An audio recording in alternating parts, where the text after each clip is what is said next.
Kepada hal-hal kebaikan, pada yang maha hakiki, yaitu hakiki. Tidak melupakan orang dengan hal-hal yang lepas dari yang hakiki. Contohnya kalau kita jual obat drugs ya, obat-obat buat mabuk itu, ekstasi dan minum-minum mabuk kan, mereka akan menjauhkan diri kepada yang maha kuasa ya. Beli produk itu dibuat mabuk, produk itu dibuat play, beli produk itu dibuat hal yang negatif, akhirnya orang itu jauh daripada keimanan.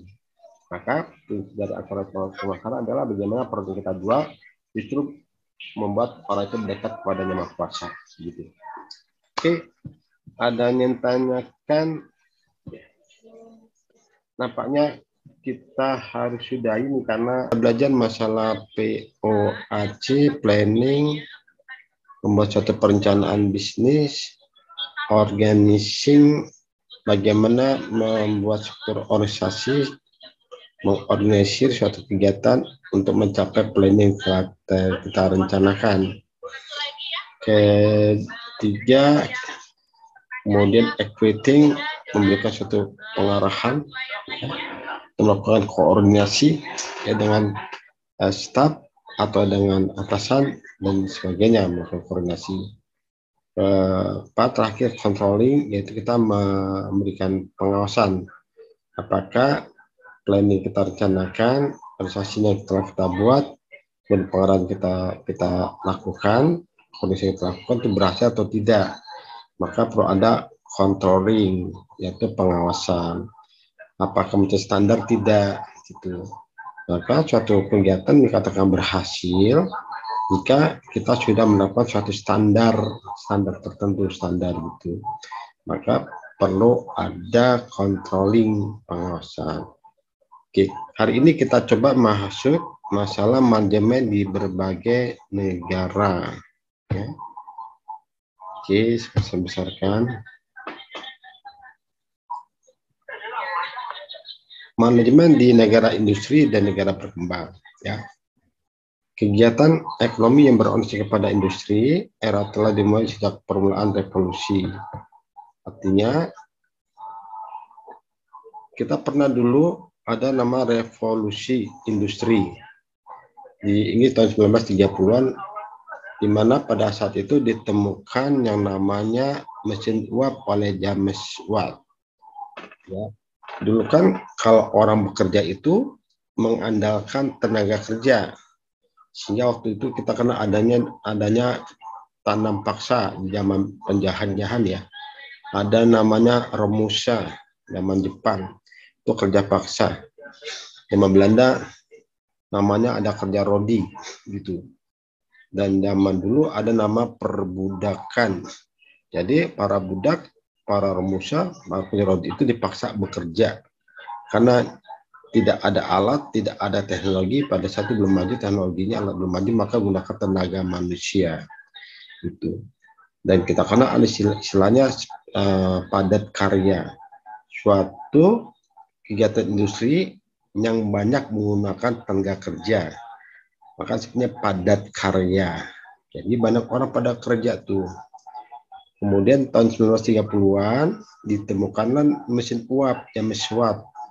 Ditemukanlah mesin gitu ya, maka tenaga manusia mulai diganti dengan tenaga mesin gitu ya.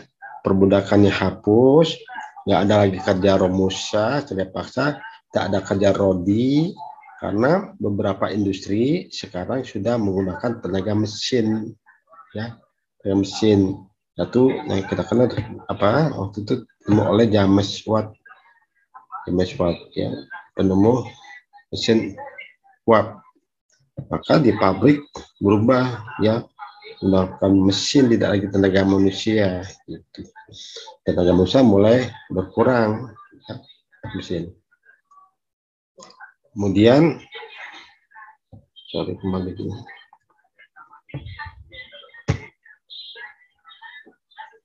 Ya. Kemudian setelah beberapa generasi kemudian temuilah namanya bola lampu oleh Thomas Alva Edison. Mulailah temukan bola lampu ya, pakai listrik. Nah, dengan listrik itu akhirnya mesin dirubah menjadi robot gitu. Nah, sehingga kegiatan tenaga manusia pertama berkurang dengan menggunakan ganti tenaga mesin, kemudian tenaga mesin ya dirancang lagi menjadi robot. Akhirnya tenaga manusia pun berkurang lagi ya di industri itu, karena tidak lagi karena mereka pabrik-pabrik menggunakan tenaga robot ya, yaitu untuk mengelas kan, untuk membungkus kan, ada tuh lihat pakai robot-robot gitu ya, untuk menutup sebagainya itu pakai robot. Nah, itu pakai robot gitu. Itu tenaga manusia mulai berkurang tuh untuk kegiatan industri, diganti dengan tenaga robot. Artinya diperlukan ada seorang operator, seorang programmer untuk menggerakkan robot-robot tersebut ya. Harus ada operatornya atau orang programmernya. Maka tenaga manusianya yang kasar itu mulai dikurangi tenaganya. Kemudian begitu robot ditemukan, temu lagi nama sekarang apa? Program kan, online. Karena kan pintu tol itu tidak ada penjaganya ya, tidak pakai online. Nah, berkuranglah tenaga orang yang kerja di tol, di pintu tol. Ya kan nggak ada kan, kalau nggak ada.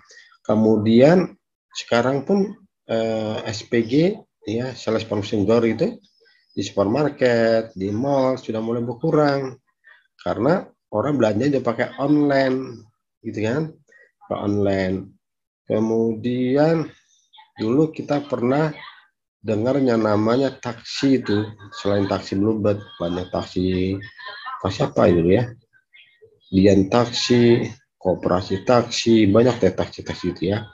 Karena begitu adanya GrabCar, GoCar, ya, berkuranglah tenaga taksi itu, ya, hanya berobat aja bisa bertahan gitu.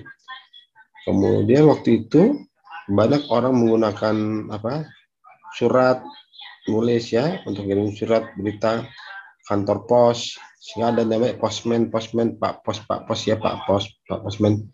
Nah, sekarang Pak Posman atau pos mulai berkurang tuh, ya, mulai tutup, mau tutup beberapa perusahaan tutup karena orang gunakan sudah pakai WA, ya, bikin pesan pakai WA, pakai email, sehingga jarang orang yang nulis surat itu, banyak kan pakai WA, pakai email. Akibatnya tenaga manusia, ya, tukang pos itu mulai berkurang karena kondisi teknologi kan semua online, gitu kan, ya. Adapun belanja kan sekarang banyak kan online, sehingga banyak supermarketnya tutup. Dulu adanya namanya Giant, ya, ada supermarket namanya Carrefour, ada supermarket namanya Hero kalau nggak salah, ya. Sekarang mereka tutup karena orang belanjanya pakai online gitu. Nah, manusia berkembang terus. Nah, nanti di era kamu ini, kamu sekarang semester berapa sekarang kalian? Halo, kalian sekarang semester berapa?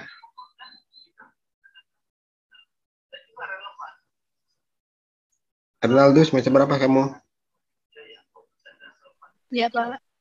Semester berapa? Dinar? Kenapa, Pak? Dinar semester berapa sekarang?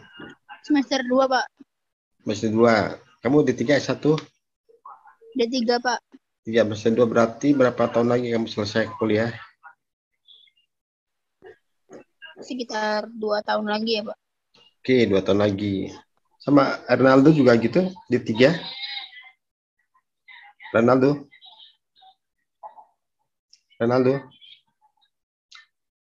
Ronaldonya mana nih? Ronaldo lagi di toilet, Pak. Si Jahir? Jahir Dindan? Ada?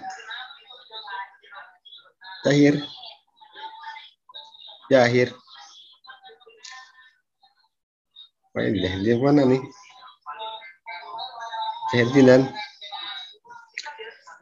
Ya, cuma kita berdua dong junior, ya. Iya, Pak. Gimana jadi emosi gini? Duanya si Ronaldo, si Jahir hanya statusnya saja. Oke, status saja. Gini, kalau di era kamu nanti lulus 2 tahun kemudian, berarti orang yang bisa bekerja itu kemungkinan besar mereka punya skill tertentu. Karena sekarang semuanya sudah pakai aplikasi gitu. Ya, sudah pakai sistem online. Maka kompetensi harus kamu punya, ya, punya sudah kompetensi tertentu. Kalau dunia asuransi, nah, karena ada kompetensi bidang asuransi jiwa, asuransi kerugian, asuransi syariah, ya, di mana di belakang namanya ada gelar A2IK, A3IK, A2IJ, dan DIJ gitu, ya. Maka kamu harus punya hal itu supaya kamu lebih mudah akan mudah dipakai di dunia industri asuransi, ya. Kami aktif atau bekerja terus nanti di bidang asuransi, ya. Kemudian kalau tidak industri lain harus punya keterampilan lain, karena kalau kita lihat sejarahnya tadi, dari mulai zaman perbudakan, zaman Musa, zaman Rodi, zaman dulu tenaga manusia, terindustri, kemudian mereka pakai mesin berubah, ya, karena penemuan teknologi, kemudian berubah lagi pakai tenaga robot, kemudian sekarang berubah lagi semua serba online, ya, sehingga kebutuhan manusia sedikit untuk kerjaan, ya, karena semua diganti oleh teknologi. Kamu mau tidak mau 2 tahun kemudian kamu harus punya keterampilan tertentu, ya. Kebutuhan akan ilmu manajemen makin dirasakan kepada saat industri mulai berkembang. membutuhkan banyak manusia untuk bekerja, membutuhkan banyak modal, pengawasan, pemasaran, dan sebagainya. Kondisi yang makin kompleks memaksa para kaum industrialis membuat konsep awal dari ilmu manajemen yang saat ini. Jadi begitu perkembangan teknologi tadi, adanya mesin uap dan adanya penemuan di bola pijar, bola listrik, kemudian dengan adanya online, ya pasar online, semua pekerjaan online, kuliahnya pun online, maka kebutuhan manajemen itu akan berubah, gitu ya. Ya, cara belajarnya kita berubah. Sekarang mau tidak mau kamu harus punya handphone, mau tidak mau harus punya laptop, misalkan gitu. Ya, karena terus berkembang. Kata sini ini mulai berkembang. Ya, tadi dari mulai tenaga mesin, tenaga robot, sekarang sudah menggunakan semua serba online. Ya, semua programmer. Membutuhkan banyak manusia untuk bekerja, membutuhkan banyak modal. Ya, membutuhkan manusia untuk bekerja ini sekarang ada mengenai tentang keterampilan, ya, keterampilan, tentang suatu pengetahuan keterampilan khusus gitu, ya, membutuhkan banyak modal. Ya, dulu memang banyak modal, dibutuhkan banyak modal, terutama harus punya pabrik gitu ya, punya pegawai. Nah, sekarang zaman berubah, nah kita tidak perlu banyak modal untuk membuka usaha, ya. Dengan modal handphone kamu sudah bisa berbisnis online, kan. Dengan modal laptop kamu sudah bisa berbisnis, membuka kantor, ya. Kalau kita lihat ini sekarang ojek gitu ya, ojek itu zaman dulu orang kalau mau bisnis ojek harus punya motor dulu, beli motor, modal motor. Mau bisnis taksi harus punya mobil dulu, mobil untuk jadikan taksi. Yang mau bisnis hotel harus punya hotel dulu, kan. Kalau mau bisnis jualan, ya kayak Shopee, kayak apa gitu, ya apa, bukalapak.com, ada apa lagi ya, blibli.com sebagainya, harus punya toko dulu, harus punya barang dulu, baru bisa buka supermarket. Nah, sekarang kamu mau bisnis ojek tidak perlu harus punya motor, ya. Gojek nggak punya motor, ada si driver sendiri, ya, tukang ojek sendiri. Mau Gokar dan Grabcar juga gitu, dia nggak punya mobil adalah yang punya driver sendiri. Modalnya dia modal aplikasi gitu. Jadi bisnis itu saat ini tidak perlu banyak modal, ya. Kemudian ada banyak keterampilan, ya, pengetahuan. Kemudian harus banyak pengawasan bagaimana? Sekarang yang ngawasi itu program semua, ya, program. Jika misalkan program itu contohnya aplikasi sekarang, kan, tuliskan nama, tujuan, ya, mau kemana. Kalau kamu ke kan, buka aplikasinya, ditanya tujuannya mau kemana, tanya titik jemputnya di mana, gitu ya. Nah, kalau sesuai dengan yang Pak tulis, sesuai itu yang dijalankan. Sama pengawasan gitu, seperti sistem, ya. Kalau orang bekerja sesuai sistemnya, ya mereka akan belajar yang sesuai sistemnya gitu. Kalau mereka tidak pakai sistem, ya tidak akan berjalan. Dulu nggak pakai sistem, dulu pakai tenaga manusia. Sekarang sudah berubah dengan pakai sistem. Jadi pengawasan perlu dilakukan hanya tertentu saja, ya. Karena semuanya udah dilakukan melalui sistem. Itu ya pemasaran. Karena pemasaran banyakkan dilakukan secara online, tidak lagi perlu tenaga pemasaran yang banyak. Dulu kan ada sales, ada agent, ada apa ya, tukang jualan datang ke rumah gitu ya, atau keliling-keliling. Sekarang pemasaran itu dilakukan secara online, ya, dengan pakai YouTube, dengan pakai WA, dengan pakai Facebook, dengan pakai Instagram, dan pakai macam-macam lah medsos, ya. Kan pemasaran bisa dilakukan secara online, tidak lagi secara manual itu.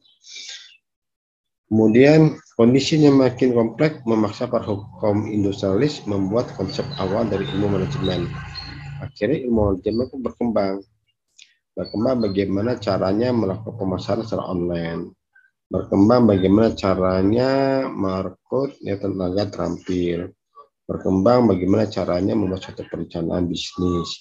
Nah, karena cuma sudah maju teknologinya, ya tinggal manajemen harus bisa menyesuaikan, ya sesuai dengan kemajuan teknologi saat ini.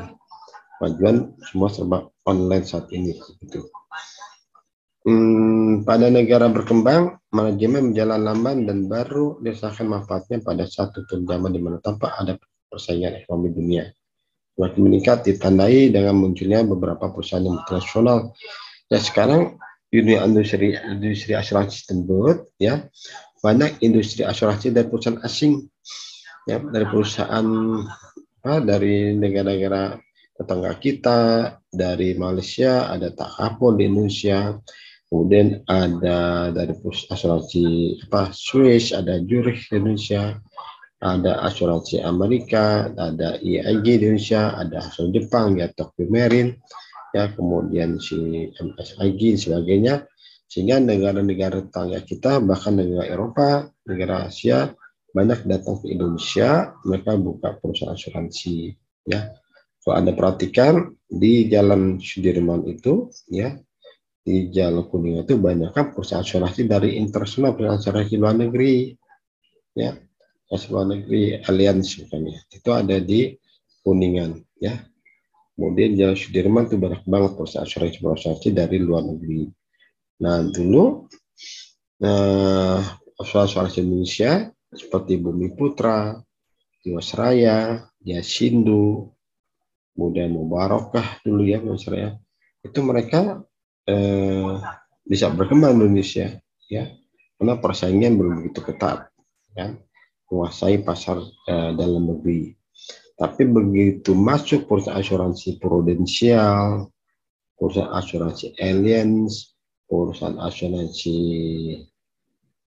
dari Amerika, ya perusahaan asuransi dari Jepang, nah, mereka mulai kewalahan menghadapi persaingan dari perusahaan asuransi internasional, ya yang kita kenal dengan nama MNC, Multinational Corporation, yaitu perusahaan asuransi yang sifatnya internasional. Gitu. Yang kita tahu sekarang Jiwasraya misalkan ya sekarang sudah tinggal kenangan, tinggal nama, ya, gaji milik IFG. Kemudian asuransi Bumi Putra 1912 dulu perusahaan asuransi terbesar tertua ya di Indonesia, sekarang tinggal kenangan, ya. Mungkin Yasindo ya sekarang pun perusahaan dulu berkembang sekali, jadi sekarang pun berkembangnya sangat lambat, yang mudah-mudahan tidak ditutup ya, tidak ditutup. Kemudian perusahaan asuransi Asabri yang dulu hebat, sekarang pun sudah nyaris seperti perusahaan asuransi saudaranya Yasindo, Jiwasraya, dan Bumi Putra. Ya karena persaingan sangat ada perusahaan asuransi internasional. Kemudian memberikan SDM lokal dan tempat-tempat tertentu aja SDM lokal ini dengan perusahaan asuransi nasional internasional atau Indonesia, maksudnya tenaga kerja lokal kayak kamu nanti 2 tahun kemudian kamu bisa direkrut oleh mereka, tetapi tentunya kan mereka juga membawa tenaga ahli dari negara mereka, gitu ya, tenaga ahli dari negara mereka. Artinya tenaga lokal seperti kamu nanti itu hanya dibutuhkan jika memang punya kelebihan, punya keterampilan, punya kompetensi tertentu yang mereka butuhkan, ya baru diambil. Kalau tenaga keterampilan kita, ya kompetensi kita sama saja, ya rata-rata, ya mereka akan gunakan tenaga kerja dari negara mereka, gitu ya. Negara mereka, ya mereka lebih kompeten, lebih mampu, punya kompetensi lebih tinggi daripada tenaga kerja lokal. Maka bagi kalian nih, ya mahasiswa STIMBA melakukan tantangan, ya tantangan menghadapi persaingan tenaga kerja dari internasional, gitu. Awalnya ahli teknologi, ahli ilmu berjalan sesuai dengan kebutuhan yang lama jadi tuntutan kebutuhan. Masih mereka datang alasan untuk ahli teknologi, nanti teknologi mereka canggih, ya diajarkan ke Indonesia. Tenaga kerja mereka yang hebat nanti ngajar atau mengajarkan tentang budaya Indonesia. Tuh. Ternyata mereka tidak seperti itu. Nanti mereka konsentrasinya bisnis, gitu kan? Bisnis. Tapi kalau tenaga kerjanya biasa saja, mereka nggak akan ambil, ya. Tenaga kerjanya tidak punya keterampilan tertentu, khusus mereka tidak ambil, mereka tetap pakai tenaga kerja mereka. Maka saya katakan ini perkembangan manajemen di industri sangat cepat berkembang, ya.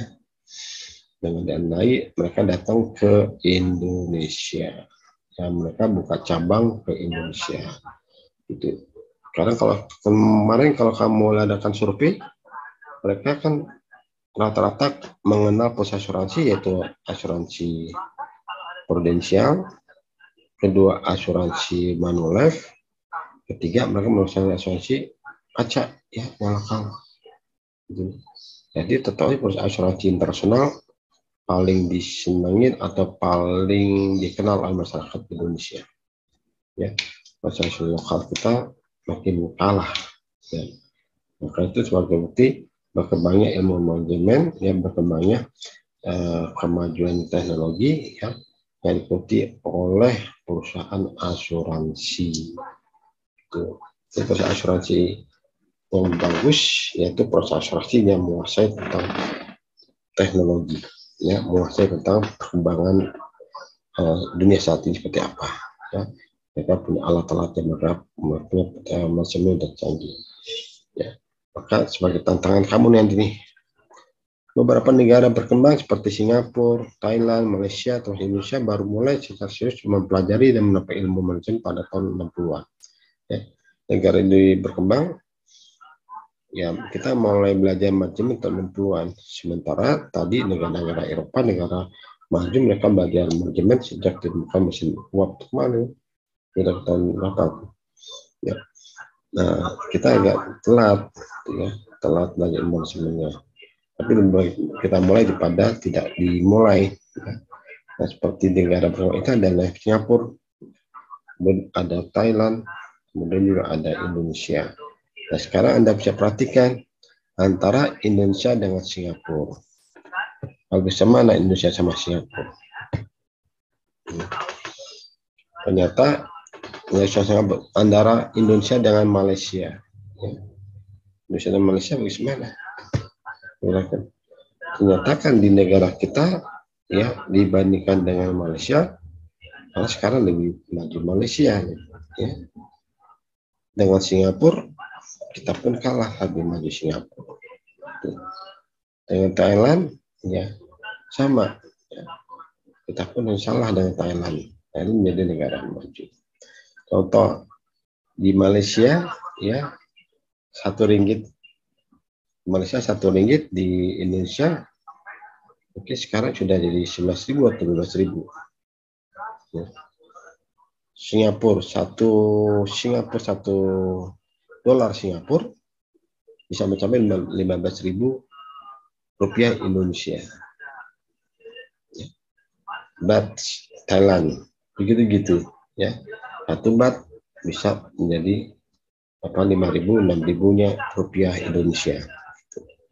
Setelah mengukur kemajuan suatu ekonomi di suatu negara, kita bisa lihat perbandingan mata uang, ya, mata uang. Misalkan Rp1 Indonesia sama dengan 5.000-nya Singapura, nah, berarti kita bisa kalahin Singapura. Tapi kalau ternyata RM1 Malaysia sama dengan 10.000,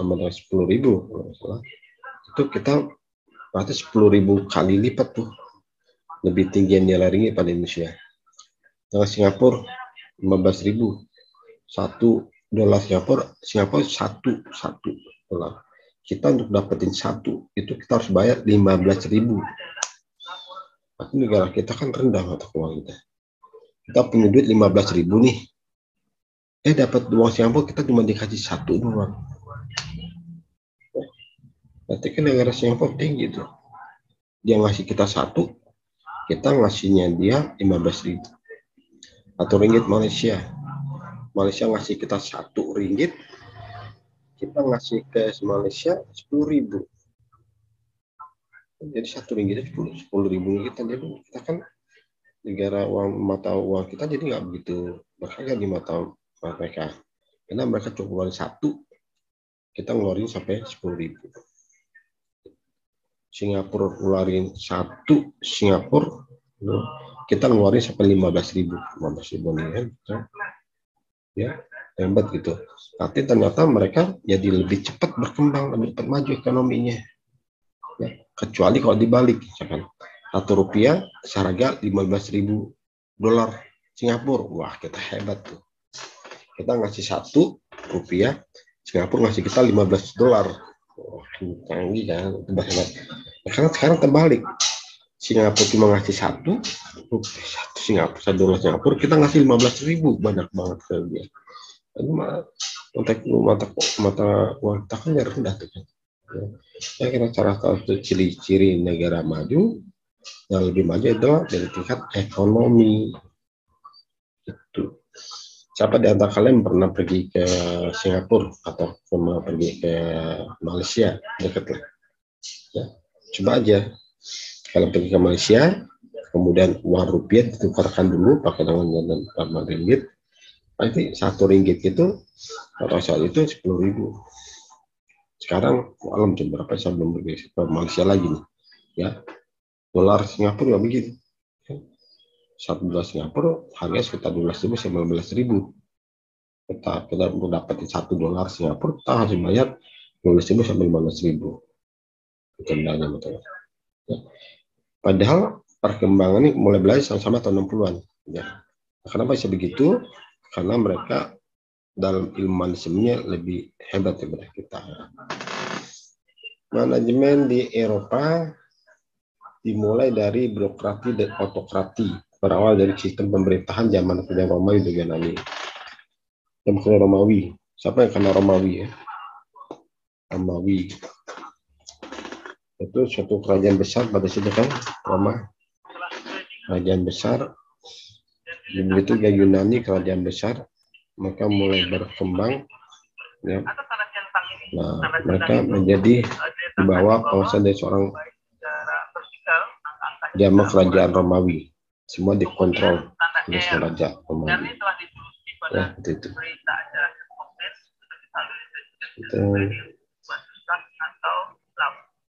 Laporan keuangan. Jadi perlu dilakukan cek kembali oleh auditor. Ya. Kemudian PL ya. Ini bagaimana mereka sudah mulai di kerajaan, sudah mulai maju, dikontrol ya, oleh seorang raja. Begitu juga di Romawi dan Yunani. Feodalisme, feodal artinya keturunan raja yang di perang. Oke, yang paling banyak hartanya, yang menguasai ekonomi. Tingkat jenjang hierarki dari tingkat pimpinan puncak, pimpinan menengah, bawah, dan pekerja cukup kentara. Jadi celah pindah antara golongan puncak, yaitu raja-raja ya, bangsawan, kemudian pimpinan menengah, yaitu biasanya adalah pimpinan kabupaten, pimpinan provinsi gitu ya. Bawah dan pekerja cukup kentara. Beda, sehingga timbul suatu main budak ya, perbudak di sana. Mekanisme dan sistem organisasi cenderung tertib ya, karena langsung dipegang oleh sang raja ya, tegas. Jenjang karir, senioritas, walaupun saat sekarang hal ini sudah mulai berkurang, tapi masih pada kompetensi dan kompetisi seram. Dulu adalah senioritas ya, kalau dia paling tua, dia paling pengalaman, dianggap dia paling hebat, yang paling berpengaruh. Sekarang sudah tidak itu lagi, karena banyak anak-anak muda yang pintar, yang cerdas ya, bisa jadi pimpinan. Banyak kemarin kita lihat Rizky Rich ya. Rizky Kreji yang akhirnya ditangkapkan si Dani Tamara itu. Usianya mereka masih muda ya, tapi mereka sudah jadi miliuner, tidak harus tua ya. Atau Anda lihat di majalah Swa ya, banyak anak-anak muda yang menjadi praktisi muda, profesional muda, mereka banyak berkembang dan mereka punya perusahaan dan mereka sukses. Jadi kalau zaman Eropa dulu, hal ini yang penting adalah senioritas ya. Umur dan pengalaman mereka. Zaman sekarang sudah berubah, adalah kecerdasan dan keterampilan internet. Jadi kalau Anda masih muda, bisa saja Anda lebih hebat daripada yang sudah tua. Saat kita banyak belajar. Di Inggris, sejak permulaan revolusi industri sampai awal 1930-an, abad ke-20, bukan saja menemui bidang industri, perdagangan, diplomasi, tapi juga bidang manajemen. Jadi kan perkembangan teknologi yang zaman waktu itu di Inggris ya, mereka udah mulai bisa bikin mesin, mereka sudah mulai bisa bikin robot, mereka sudah bisa melakukan secara online. Waktu yang habis saya cas dulu.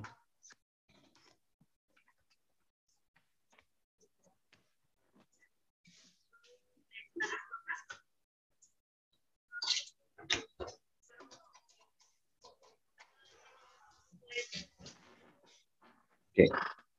Di Inggris akhirnya mereka selain berkembang dalam teknologi, bidang teknologi tadi dari manusia kemudian berubah jadi mesin, kemudian berubah jadi robot, dan kemudian berubah jadi program online. Berkembang.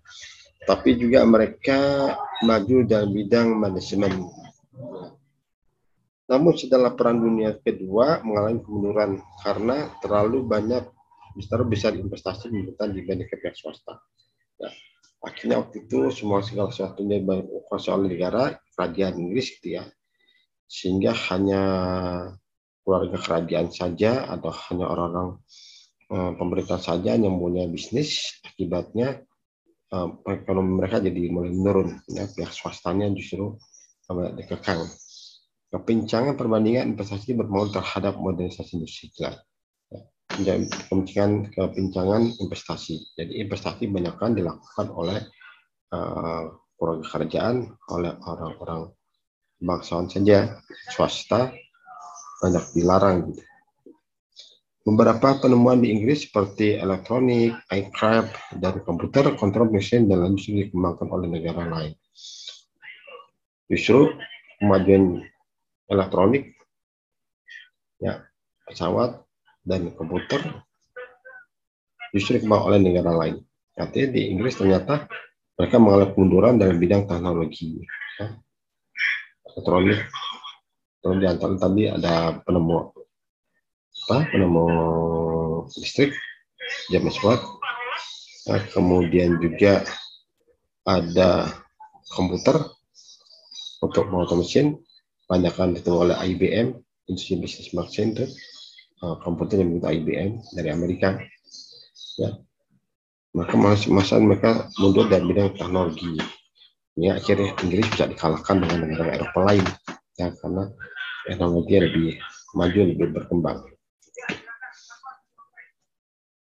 Di Prancis, perkembangan manajemen di Prancis mulai setelah Perang Dunia Kedua berakhir. Prancis memanfaatkan Marshall Plan secara optimal dan baik dalam usaha memperbaiki peralatan industri. Jadi mereka punya rencana jangka panjang, ya, rencana jangka menengah dan pendek.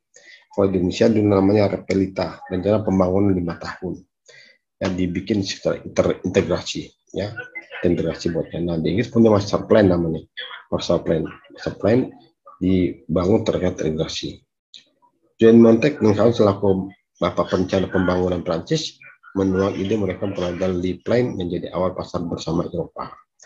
Nah, akhirnya mereka punya Emily Friend, mereka bikin namanya MEE, Masyarakat Ekonomi Eropa. Ya, orang-orang Eropa, itu Belanda, Prancis, Inggris, Jerman, mereka bersatu bikin nama MEE, Masyarakat Ekonomi Eropa. Mereka bersatu, sehingga mereka punya satu mata dolar, mata uang, yaitu mata uang Eropa. Ya. Mata uang Eropa hebat. Kemajuan manajemen di Prancis lebih cepat dengan suksesnya swasembada pertanian pada tahun 50-an dan berdirinya masyarakat ekonomi Eropa sebagai ide Prancis. Ya, tahun 50-an mereka sudah bisa swasembada, artinya mencukupi kebutuhan mereka sendiri tanpa impor, meminta negara lain untuk membantu. Mereka sudah bisa makmur bersama di kawasan Eropa, ya, bersatu. bersatu membangun ekonomi mereka, membangun pabrik ya, membangun pertanian, membangun perikanan, membangun persenjataan dan lain-lain. Jadi mereka bersatu bikin namanya masyarakat ekonomi Eropa. Ya. Dan karena lihat sekarang negara Eropa kan negara kaya gitu ya, negara makmur semuanya itu. Karena mereka bersatu untuk bangun ekonomi mereka. Dan mereka satu gunakan mata uang petro, ya, mata uang Eropa. Jadi kalau Inggris mau ke Jerman, mereka nggak usah mengeluarkan pound sterling ya untuk ke Jerman, ya nggak perlu pakai uang Denmark siapa Jerman atau matanya. Jadi kalau mereka mau ke Belanda, ya mereka nggak perlu kan pakai golden, mereka punya mata uang bersama, mata uang Eropa. Ya. Kalau di Asia bisa nggak gitu?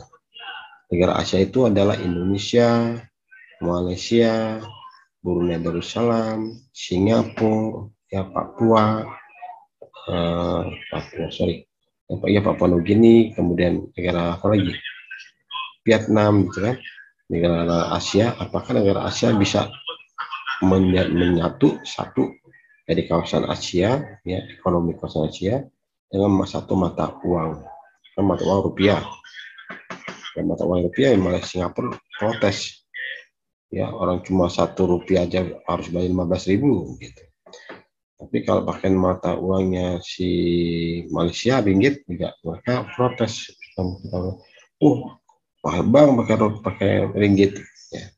Karena mereka belum bisa satu masyarakat ekonomi Asia karena tingkat ekonominya masih berbeda-beda jauh. Kalau di Eropa mereka bisa satu karena mereka negara-negara kaya ya, ekonominya hampir setara sama. Mereka negara-negara kaya bisa bersatu sama-sama. Kalau di Asia terjadi penyimpangan yang tinggi ya, adanya sudah kaya sekali, adanya miskin sekali ya, adanya sederhana gitu. Jadi penyimpangan ekonomi tingkat di Asia tuh jauh ya, penyimpangan ekonomi sehingga ternyatukan mata uangnya sulit. Beda dengan Eropa, dengan masyarakat ekonomi Eropa. Orang-orang Eropa yang saya ekonomi semua ekonomi hampir sama ya, mereka sebagai negara makmur, negara-negara kaya itu ya, mereka bisa satu. Di Jerman sesudah Perang Dunia Kedua, Jerman terbagi dua, yaitu ada Republik Federasi Jerman dan Republik Demokrasi Jerman. Ya, sana ada apa? Jerman Barat dan Jerman Timur, saya kenal.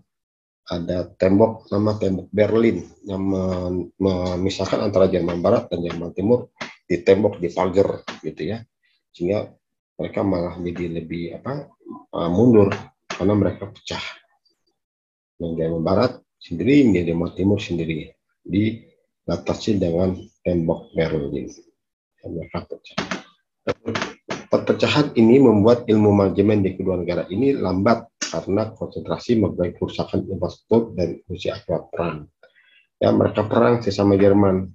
Jerman Barat perang sama Jerman Timur. Jerman Timur perang sama Jerman Barat. Akhirnya hancur dua-duanya. Ya, akhirnya sekarang mereka lagi repot memperbaiki ekonomi mereka akibat perang yang mereka lakukan sendiri sesama saudaranya. Ya, dan alhamdulillah kalau nggak salah berapa tahun lalu mereka sudah nyatu lagi. Nggak ada Jerman Timur, nggak ada Jerman Barat. Mereka satu jadi Jerman Raya. Nah, begitu mereka satu, mereka mampu lagi sekarang di negara Eropa kaya sekarang ya. Kalau kalian mau kuliah di Jerman gratis ya, hidup gratis ya.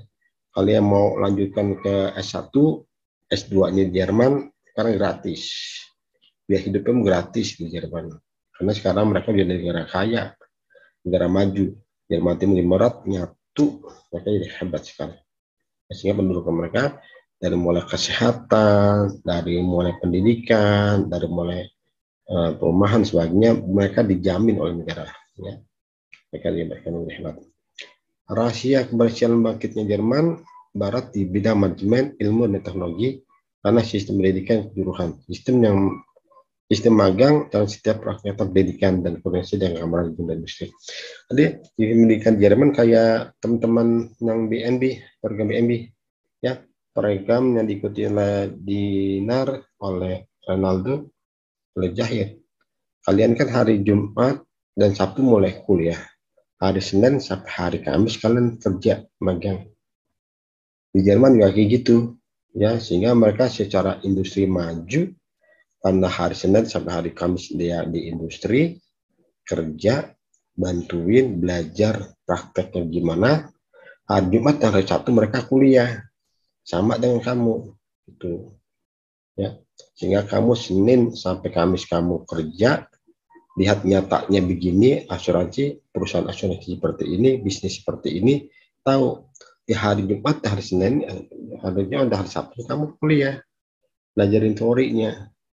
Ya hal itu kami terapkan di Jerman, itu Jerman Barat. Ya, sehingga mahasiswa seperti kalian gitu. Begitu selesai kuliah, kerja, udah tahu lapangan, udah nggak malu-malu lagi, sudah tidak asing lagi sama kantor gitu. Ya, nah, semua proses pendidikan di sana begitu. Di Indonesia kan belum semuanya begitu ya, baru Timur, alhamdulillah. Segitu. Sehingga mereka bisa satu. Dan kunci mereka adalah bersatu antara Jerman Timur dan Jerman Barat sehingga di Jerman Raya. Nah sekarang ada di Asia, Korea Utara dan Korea Selatan ya, berantem. Ada Korea Utara, Korea Selatan, Nah kalau di Amerika gimana? Di Amerika sistem ekonomi yang digunakan kapitalis. Apa kapitalis? Orang yang punya modal yang paling berkuasa. Kapital modal, aliran. Ya, jadi di Amerika sistem kapitalis. Orang yang punya modal, dialah yang berkuasa, ya, yang ke bisnis. Kedua, profesional, ya, yaitu yang dihargai orang-orang yang profesional, orang yang punya kompetensi, orang yang punya keterampilan, orang yang punya pengetahuan khusus, mereka akan berkembang, gitu, ya. Maka pendidikan mereka maju, ya, perusahaan mereka maju karena dihargai oleh mereka seorang profesional, punya pengetahuan, punya keterampilan, punya keterampilan khusus, kompetensi khusus di bidang industri, bidang jasa, mereka lebih maju. Ketiga, teknologi oriented, ya, mereka orientasi teknologi, semuanya pakai teknologi, ya, teknologi mereka maju, sehingga mereka menggunakan IBM, ya, mesin-mesin itu, ya, IBM, mereka maju teknologi, sehingga sekarang mereka menjadi negara yang paling maju di dunia karena kapital sistemnya, siapa punya modal boleh bisa, kemudian profesional orang-orangnya, orang-orang pintar, orang cerdas, orang-orang punya keterampilan, dan teknologinya maju, ya. Kapital lawannya adalah komunis, ya. Kalau kapital segala sesuatu kuasa swasta, kalau komunis segala sesuatu kuasa negara. Nah kalau kita sistem ekonominya Pancasila. Oke, di Jepang, Korea, dan Jepang juga gitu, ya. Katakan manajemen Korea dan manajemen Jepang itu hampir sama, ya. Beberapa tahun belakang manajemen Korea Selatan, Korea Selatan, Korea Utara, dan Jepang mendapatkan perhatian dari kalangan pakar manajemen. Hal ini karena pondasi ekonomi kedua negara sangat pesat dan luar biasa. Jepang di bom atom Hiroshima dan Nagasaki tahun 1942. Hancur mereka, bom sama mereka. Indonesia merdeka tempat 5, ya, sehingga merdekanya lebih dulu Indonesia pada Jepang. Tetapi mereka Jepang cepat bangkit dan sekarang mereka menjadi negara maju. Kenapa kita kalah sama Jepang? Ya, padahal mereka hancur baur di bom Amerika, Hiroshima dan Nagasaki, bom atom. Tapi mereka cepat bangkit dan mereka lebih maju sekarang. Begitu ke Korea.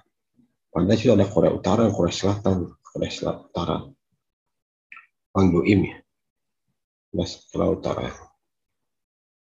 Dan Korea Selatan, tapi negara Korea Selatan lebih maju pada Korea Utara, ya, karena mereka macamnya lebih bagus. Ada kesamaan budaya antar Jepang dan Korea yang posisi negaranya berdekatan seperti Indonesia dan Malaysia, sehingga menjadi pada negara ini serupa tapi tak sama. Ternyata Jepang sama Korea negara berdekatan, ya, kayak Indonesia sama Malaysia. Nah, Korea Selatan sama Jepang sama-sama maju. Kenapa Indonesia sama Malaysia nggak sama-sama maju? Malaysia lebih maju pada Indonesia. Kenapa ya? Kalau Jepang sama Korea Selatan negara saling berdekatan dan dua-duanya maju, ya pesat dan luar biasa. Indonesia sama Malaysia negara yang berdekatan, tapi kok tingkat ekonominya berbeda kemajuannya. Ya, nanti PR bagi kita nih, ya kita buat adakan penelitian. Oke, manajemen Korea dan Jepang di atas sudah bahas. Nanti Anda baca selebihnya ya. Mungkin hari ini coba absen lagi. Mungkin si Renaldo udah gabung. Renaldo belum. Kemudian si Yahir, halo. Nggak gabung ya. Cuma pasang putus saja. Muhammad Yusuf ada? Nggak Ada, juga? Pak. Oh, ada. Dava, sorry, ada Dava? Ada Pak, Jahir ada Pak. Jahir ada, oke. Tadi ambil ke belakang Jahir punya ya. Kemudian si Dava? Dava nggak ada? Iya halo Pak. Oh ada, oke. Angel, ada Angel? Angel? Oh Angel nggak ada. Oke, ini sampai jam 10 karena kalian sini ada kuliah lagi kan ya. Terima kasih. Nanti seperti biasa rekamannya akan saya kirim via WA. Dan juga untuk materi akan saya kirim via WA. Terima kasih. Kita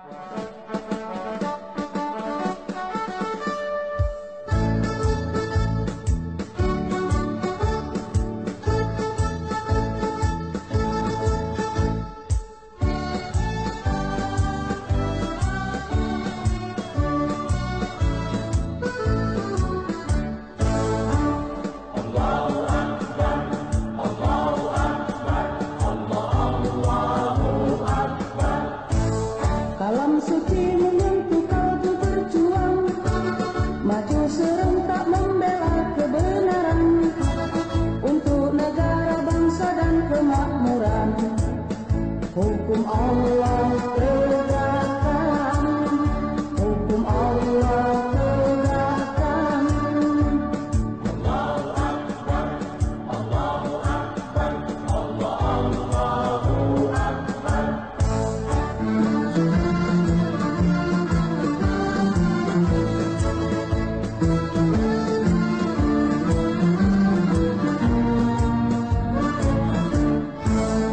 Putra putri Islam harapan agama, majulah serentak genggamkan persatuan.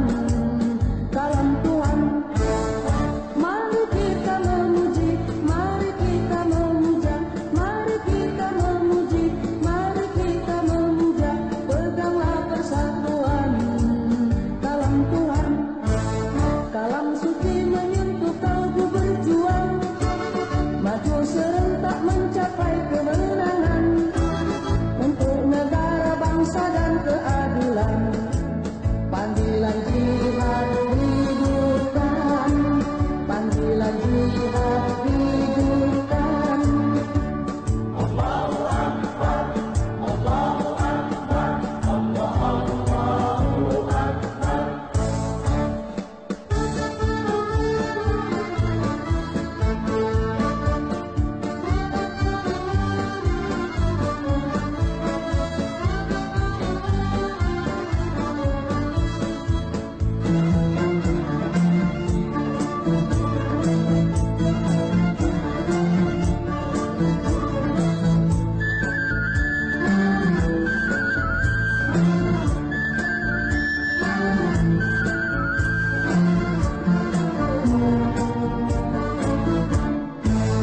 Pemuda-pemudi Islam bangunlah, panggilan jihad rampungkan, wasiat Muhammad peganglah, harta dan jiwa serahkan. Binalah persatuan, sirnakan perpecahan, binalah persatuan, sirnakan perpecahan, persatuan. Kalam Tuhan, kalam ilahi menuntut persatuan,